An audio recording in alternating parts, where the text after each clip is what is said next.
مساء الخير. طبعا كلكم عايزين تعرفوا انا فين. طبعا كل مشاهديني بقالي شهرين محنساكم. انا بقول لكم انا في قريه زمرد الجميله، ريزورت زمرد. هو بعد مراقي على طول الكيلو 53. هو من اجمل القرى الساحل الطيب. هي اتبنت من اوائل القرى اللي اتبنت في الساحل، وبتمتاز بالوسع وطول البحر. الشاطئ عندنا 3 كيلو.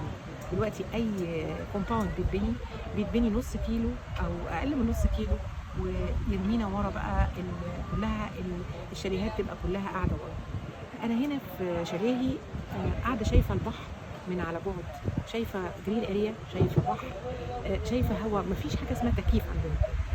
انا بروح لبنتي في الساحل الشرير واخده بدالي، بحس ان انا قاعده ولعت تكييف. وعشان اروح البحر لازم اخد عربيتي. هنا باخد 3 دقايق اكون في البحر. انا عايزه اعرف احنا ليه تعبنا نفسنا كده، وليه اصرف كل الفلوس دي، وليه اقعد ويتنج ليست عشان اقعد في اي ريستوران. انا ممكن هنا اقعد في 5 دقايق ونفس الاكل ونفس النوعيه. انا قاعده هنا شايفه البحر، لكن هناك مش شايفه بحر. انا بشوفه بعد تعب، بعد مجهود، وبالثمن عالي جدا وغالي جدا.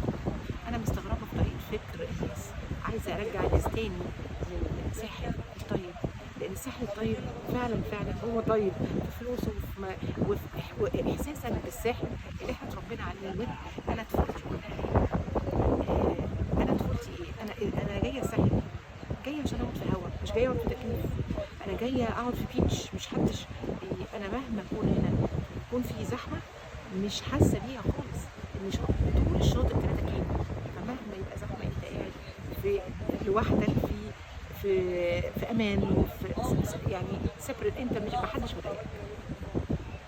مش معنى كده انا بعمل دعايه للقريه بتاعتي، والله ابدا. هي فعلا من احسن القرى، والساحل الطيب بشجعكم ليه، رغم ان السيسي عمل حاجات حلوه جدا، والعلمين مدينه العلمين جميله، والقرى اللي حواليه وراس الحكمه طبعا شيء من الخيال وجميله جدا.